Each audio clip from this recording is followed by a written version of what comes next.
ये तो पूरी पब्लिक का यही डिसीजन है कि भाई बलराम जी यादव चुनाव लड़ेंगे और निर्दलीय लड़ेंगे। चुनाव जब कोई व्यक्ति लड़ता है तो उसको मेहनत करनी पड़ती है। चुनाव तो कोई भी जीत सकता है। मतलब नहीं है हमें, कैंडिडेट ऐसा होना चाहिए जो हमारा मान सम्मान रख सके, हमारी बातों को समझ सके। जैसे यहाँ पे बलराम यादव हैं, बहुत बढ़िया हैं और इतने अच्छे वोटों से जीतेंगे, बहुत बढ़िया वोटों से जीतेंगे। इतने लोग परेशान हैं पेयजल से, बहुत ज़्यादा परेशान है। लाल सिंह जी दीपेंद्र सिंह जी इनका सब कार्यकाल देख लिया। जी इनसे दोनों से दुखी है लोग। आज तक हमारी करीब 58 साल की उम्र हो गई, जी तो हम तो हमारे जीवन के अंदर यही देख रहे हैं। एक बार लाल सिंह, पहले लाल सिंह लड़ता था, फिर उसका बेटा जाबर सिंह लड़ रहा है, जी तो उसके बाद में दीपेंद्र सिंह। जी तो इनका दोनों को कार्यकाल देख लिया, इनसे ज़्यादा दुखी है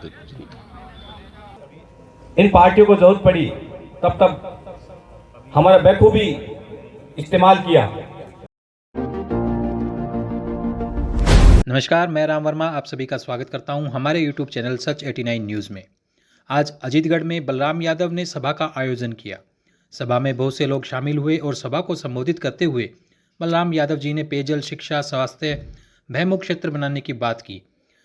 इस सभा की खास बात ये रही कि इस सभा में डॉक्टर मंगल यादव जी भी शामिल हुए और सभा में शामिल होने के बाद इन्होंने अपना पूरा समर्थन बलराम यादव जी को दे दिया। आगे आपको सभा की लाइव वीडियो दिखाएंगे और वीडियो को अंत तक देखें और चैनल को अगर अभी तक आपने सब्सक्राइब नहीं किया तो हमारे चैनल को सब्सक्राइब करना ना भूलें, ताकि ऐसी ही लेटेस्ट न्यूज़ आपको हमारे चैनल के माध्यम से मिलती रहे। तो चलिए आपको वीडियो दिखाते हैं। तो अभी भाई बलराम मेरे साथ, बलराम जी दिल्ली में भी थे, कई सारे संघर्ष कर रहे थे, ऊपर नीचे। मैंने इनको फोन किया कि आप अंडर 3 में हो, आप बर्बाद करो 300 वर्षों से, आपने टिकट के लिए आप दावेदारी कर रहे हो। उससे पहले हमारी मीटिंग हुई थी स्क्रीनिंग की, तो मैंने इनको बताया आपका नाम उस पैनलिस्ट में आ गया है और मैंने आपके लिए बोल दिया है कि मुझे नहीं दे रहे तो बलराम जी को दे दो, बट टिकट चेंज करो, किसी को भी दे दो।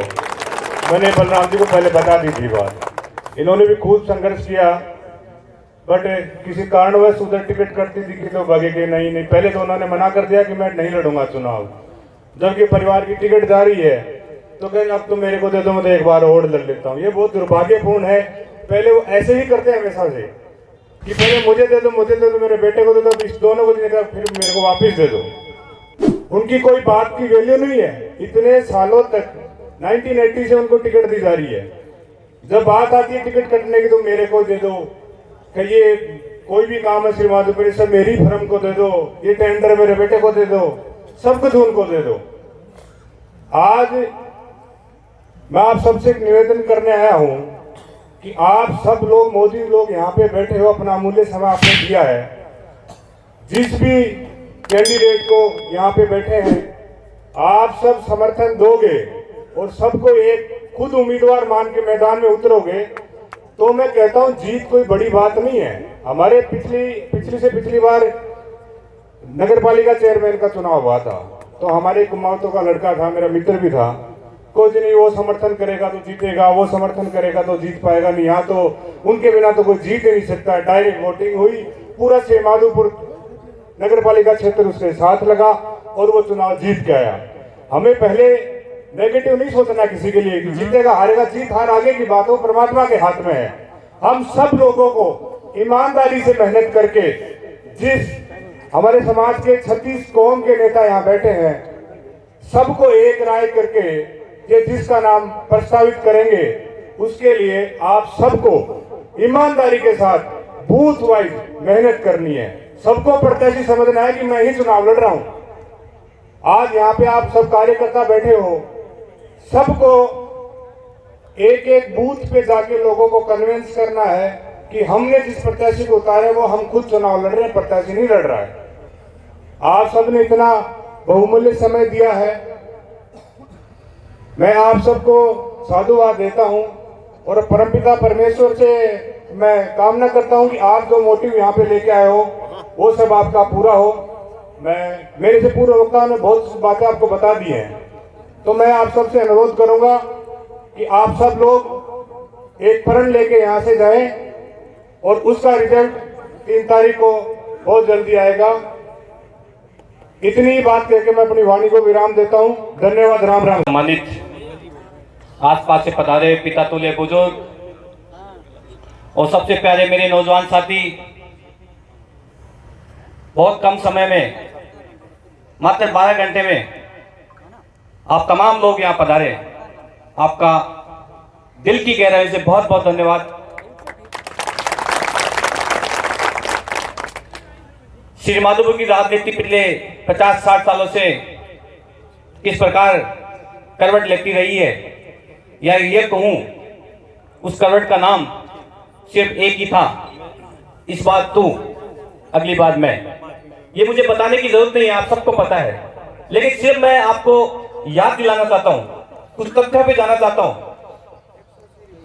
सरकारें बोलती हैं, पार्टियां बोलती हैं, कोई भी प्रोग्राम चालू होता है, कोई कार्यक्रम स्टार्ट होता है तो उसकी शुरुआत होती है युवा से। सरकार चाहती है कि युवाओं को मौका दिया जाए, युवाओं के लिए पॉलिसी बने। पार्टियां चाहती है कि युवा आगे आए, लेकिन श्री माधोपुर में तो युवा थे ही नहीं, मर गए थे। सब मरे हो तुम लोग, मैं भी मरा हूं। अब हमें जिंदा होना है। आज ये दिन आपको निश्चय करना है कि मरे हुए हम जिंदा हो सकते हैं क्या? क्या हम जिंदा हैं, इसका सबूत देना होगा आपको। बिना सबूत के तो निश्चित रूप से हम मत प्राय हैं। पार्टियां हर बार कहेंगी, जब जरूरत होती है राहुल गांधी की सभा की तो बलराम यादव 500 गाड़ी लेके जाता है। जब जरूरत होती है नरेंद्र मोदी की रैली की तो मंगल यादव 200 गाड़ी लेके जाता है। जब भी जरूरत पार्टियों को होती है तो हमें आग लगा देते हैं कि आपके पास मौका है, इस बार पार्टी कुछ नया करने वाली है। हमने अपने जीवन के 10-10 साल दिए, दिन रात किए, बच्चों को नहीं देखा हमने। खाना कब खा रहे हैं, किस समय जा रहे हैं, किस जगह हमने सेक्रीफाइस किया है, उसके बावजूद ऐसी हालत होती है क्योंकि विरासत में नहीं था कुछ। जब इन पार्टियों को जरूरत पड़ी तब हमारा बखूबी इस्तेमाल किया। उससे भी कोई गुरेज नहीं है मुझे, हम सबको। हम बने इसलिए हैं, मेहनत के लिए बने। हमारी उम्र है मेहनत करने की, हम और कर सकते हैं, इससे भी ज़्यादा मेहनत कर सकते हैं। हमें ताकत है, हमारी एनर्जी है। लेकिन दुख इस बात का होता है, सपने ऐसे दिखाए जाते हैं। बलराम जी तो उस लड़ाई तक को लास्ट तक लड़के आए। मुझे जहाँ तक पता है कि टिकट लगभग ये सूचना आ गई थी कि टिकट इनका फाइनल हो गया था। उसके बाद में कहीं ना कहीं ऐसे व्यक्ति को टिकट दी जाती है जो खुद चल नहीं सकता।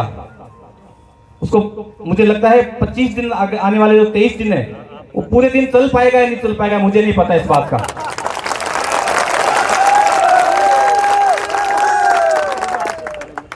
ऐसी क्या मजबूरी थी पार्टी की, ऐसा क्या था? हो सकता है पार्टी से गलती होती है, हो जाती है। उस गलती को सुधारने का काम हम सबका है, आपका और मेरा है। कोई अगर ये सोचे चुनाव बलराम यादव लड़ रहा है तो ये तो मैं समझता हूं ये ठीक बात नहीं है। ये चुनाव मंगल यादव लड़ रहा है, ये चुनाव हम सब लड़ रहे हैं पूरी ताकत के साथ। ये अगर लड़ना है, देखिए हमने डिसाइड कर लिया, जब हमने बात कर ली कि चुनाव लड़ना है तो ये तो विषय नहीं बचा कि लड़ना है कि नहीं लड़ना है। लेकिन अब जो आगे 22 दिन आएंगे सामने, एक दिन आपका और कम हो जाएगा, 21 दिन, और एक दिन पहले लगभग 20 दिन आपके पास में। 20 दिन में आपको क्या करना है? टास्क नहीं देना किसी को, बस आप तो जहां से आए हो, जिस जगह से आए हो उसकी जिम्मेदारी ले लो। खूब लोगों ने जिम्मेदारी ली है, वो जिम्मेदारी बखूबी निभाएं। मैं आपको विश्वास दिलाता हूं, लगभग 2 लाख मत यहां पड़ेंगे। लगभग 80 बूथ ऐसे हैं जिन पे इनके एजेंट भी नहीं बैठ सकते। अगर तुम ताकत लगा दो इनके एजेंट भी नहीं बैठ सकते। तो आपको अपनी मुखारबिन से 2 शब्द कहेंगे, उसके बाद में अध्यक्षीय भाषण होगा। और अभी आपको यह भी बता दिया जाएगा कि अपन सबको मिल करके और फार्म कब भरना है, वह भी आपको बता दिया जाएगा। मैं आमंत्रित करता हूं भाई बलराम जी को कि वह भी अपनी मुखारबिन से 2 शब्द कहें। देखो साहब, मेरा से जो तो वो निकल जाए और सबका सभा का माइक है जी को खबाम का वो जनता गया जतरे जी की पार्टी से कोई से को लड़ा निर्दलीय लड़ा।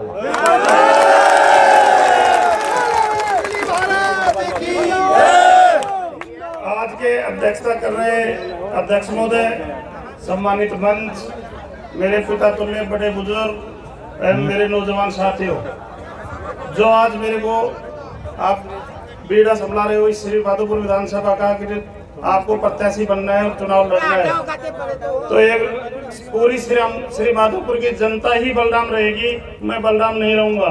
आपको ये भी पता है कि मैं श्री माधोपुर में 10 साल से हर चीज़ से जनता की सेवा कर रहा हूँ। आप सब लोग इस चीज़ से परिचित हो और सब भी मेरे पूर्व वक्ताओं ने बता दिया कि बलराम जी क्या 10 साल से कितनी सेवा की है, क्या की है, ये सब चीज़ आपको पता है। और जो मेरा आज मान सम्मान किया, छोटे से मेरे निवेदन पर इतने लोग आए, जो मान सम्मान किया, जो मेरे को जिम्मेदारी दोगे, मैं आपकी हमेशा आपकी कभी सिर नीचे नहीं झुकने दूंगा, ये मैं वादा करता हूँ। आप देख रहे हो दोनों पार्टियां जो आज ये मीटिंग होती जैसे प्रशासन को भेज रहे हैं, तो आगे भी बहुत काम करेंगे 20 दिन में।